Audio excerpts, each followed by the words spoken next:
Okey, kemudian kita akan lihat nombor 5 dan 2. Okey, 5 dan 2 adakah sudah tersusun? 2 dan 5, 2 lebih kecil berbanding 5 kan? Okey, jadi 2 ni kita akan pindahkan dia di bahagian hadapan. Okey, kita akan turunkan dia di bahagian hadapan. Okey, manakala 5 lebih besar daripada 2, kita akan letakkan dia di bahagian belakang. Okey. Okey. Jadi 2 dan 5, 5 dan 2 ni dia turun sama-sama, dia turun serentak. Jadi kita akan letakkan dia dalam sebuah rumah. Ya, sama saja proses dia.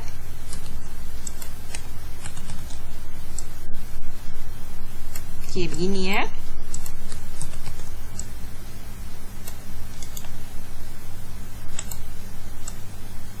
Okey.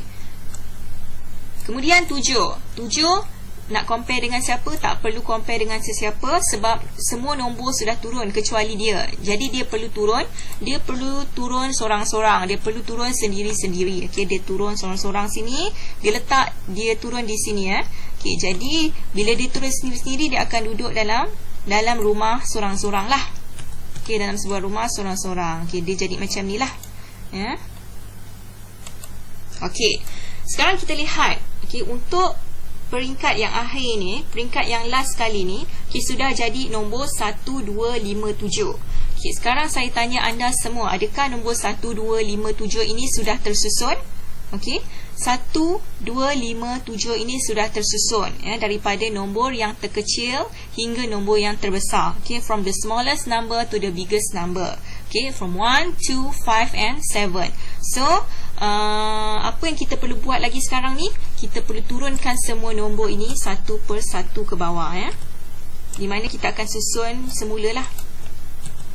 Okay, sebagai dia punya jawapan dia. Okay, jawapan dia adalah 1, 2, 5 dan 7.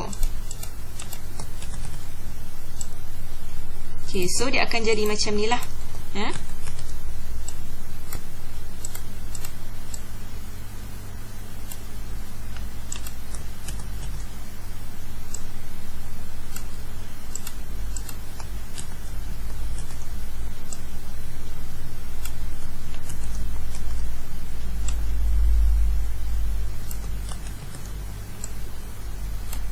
Okey, nampak ya?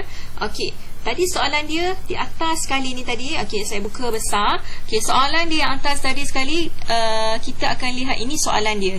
Okey, soalan dia yang pertama tadi bermula dengan 7, 5, 1, 2. Kemudian dia suruh kita susun semula nombor 7, 5, 1, 2 ini okay, daripada nombor yang terkecil kepada nombor yang terbesar. Jadi jawapan dia di mana? Di bawah sekali ni. Ini sudah jadi jawapan dia ya. 1, 2, 5, 7. Jadi dalam teknik ini kita gunakan teknik apa? Teknik pengecaman corak ataupun pattern recognition. Okey, di mana kita akan lihat corak itu? Di mana kita akan lihat pattern tu? Okay, nampak tak? Di sini sudah terjadi pattern ya. Ini okey, ada dua buah rumah, dia berulang di sini, ya. Nampak tak? Dua buah rumah di sini, sini pun ada dua buah rumah. Sini jadi 1, 2, 1, 1, 2, 1. Nampak eh? Ini okey, level ini dia berulang di level ini ya. Level pertama, level kedua okay, berulang di level keempat. Level ketiga berulang di level kelima di sini ya. Jadi corak dia kamu akan lihat macam ni lah. Okay, saya bagi contoh. Ni kamu akan nampak dia akan jadi macam ni ya. Sekejap ya. Saya ambil bahagian rumah saja okay, untuk tunjukkan kamu pattern apa yang wujud sebenarnya. Okay, dia akan jadi macam ni sebenarnya ya.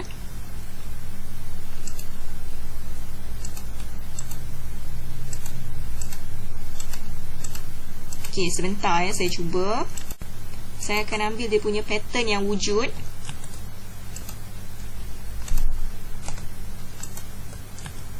Dia akan jadi pattern yang macam ni. Nampak tak? Ini saya ambil rumah dia. Okay. Jadi daripada rumah-rumah yang kita bina ni tadi ni, okay, dia akan terhasil. Okay, dia akan terhasil apa? Pattern yang macam ni lah, pengulangan yang macam ni. Nampak pattern dia, corak dia. Okay, akan jadi berulang macam ni. Okay, dua kawasan ni, dua rumah ni akan jadi ulang di sini, akan berulang di sini. Kemudian yang bahagian ini Bahagian yang ini 1, 2, 1 ini akan berulang di sini. Jadi saya harap para pelajar fahamlah bagaimana untuk menyusun nombor 7512 kepada 1257 menggunakan teknik pemikiran komputasional. Menggunakan teknik pemikiran komputasional iaitu teknik pengecaman corak. Jadi saya harap pelajar faham. Nanti saya akan masukkan soalan ini. Ini ada satu soalan iaitu 751284. Saya akan masukkan dalam Google Form. Jadi nanti para pelajar boleh jawablah, cuba jawab di dalam buku lah.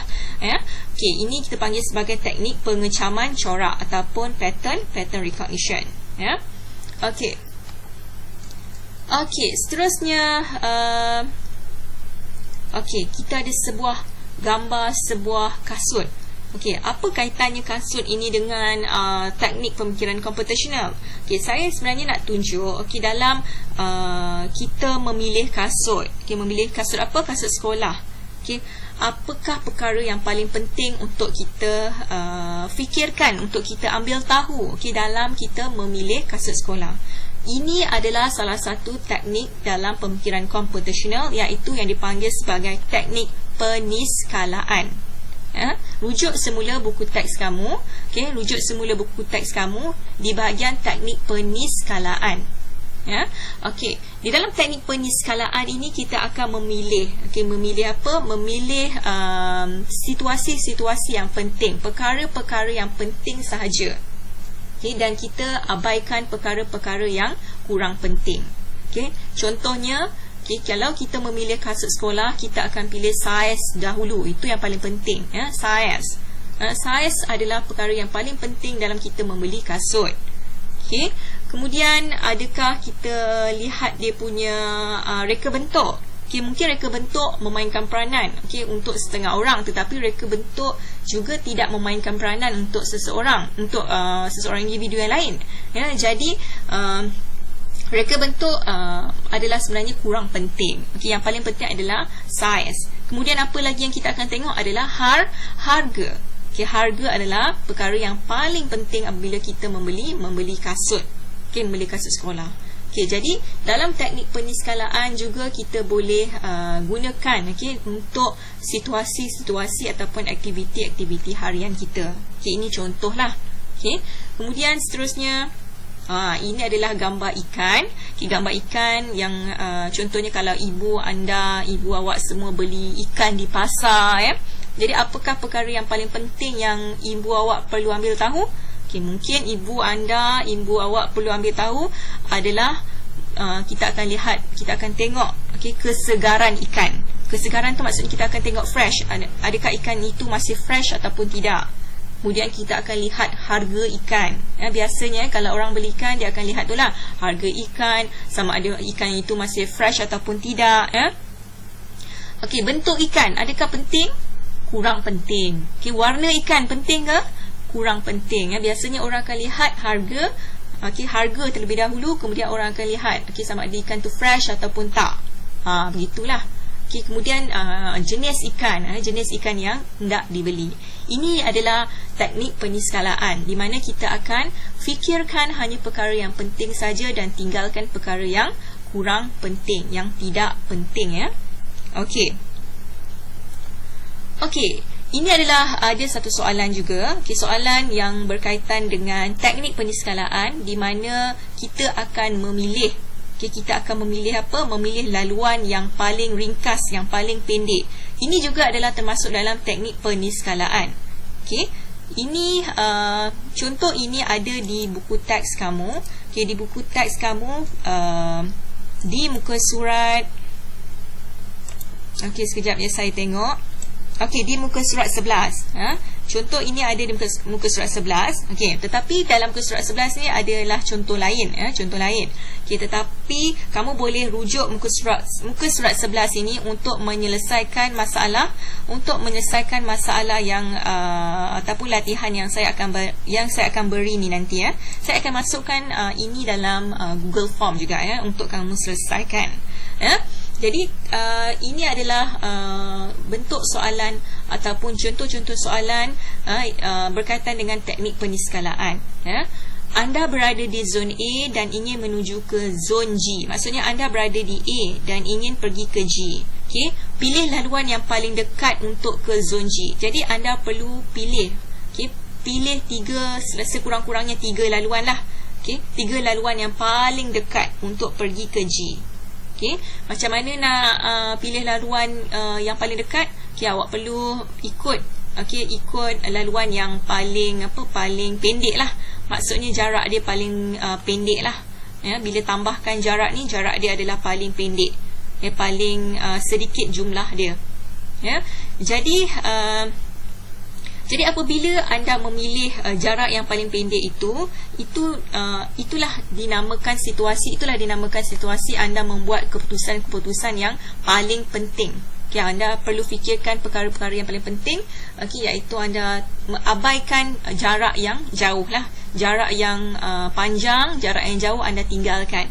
Okay, itulah yang kita boleh gunakan konsep itu dalam situasi harian kita.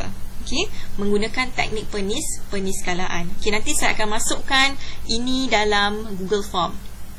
Ini juga termasuk dalam situasi-situasi yang boleh kita gunakan teknik peniskalaan untuk menyelesaikan masalah kita dalam kehidupan harian kita lah. Okey, seterusnya, ini adalah teknik apa? Ini adalah salah satu teknik pengitlakan. Pengitlakan ataupun generalization. Ini juga ada contohnya dalam buku teks, di mana dia suruh kirakan kos gelanggang tenis, gelanggang bola keranjang, laluan pejalan kaki, penanaman rumput. Kemudian dia tanya apakah teknik asas komputer yang digunakan dalam menyelesaikan masalah ini. Ini dah tentulah teknik pengitlakan. Saya dah bagi jawapan dia. Pengitlakan adalah di mana teknik ini kita akan menggunakan formula. Formula apa? Formula matematik. Kita akan gunakan kaedah-kaedah tertentu untuk kita mengira kos. Jadi untuk membuat latihan ini juga ada contohnya. Contohnya dalam buku teks kamu, di muka surat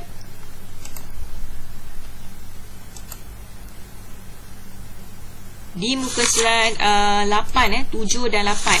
Jadi kamu boleh rujuk buku teks untuk menyelesaikan masalah-masalah ni lah, latihan-latihan yang saya berikan ni.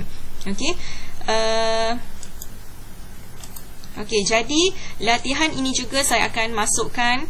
Latihan ini juga saya akan masukkan dalam Google Form. Nanti kamu akan jawab lah. Kamu akan jawab dalam Google Form tu lah nanti ya. Okey, jadi untuk hari ini setakat itu saja penerangan saya mengenai teknik-teknik dalam pemikiran komputasional berserta dengan situasi-situasi harian. Dan jika ada apa-apa masalah, jika kurang faham, anda boleh personal message saya lah ya. Sekian itu saja untuk pembelajaran hari ini. Sekian, Assalamualaikum warahmatullahi wabarakatuh dan salam sejahtera ya.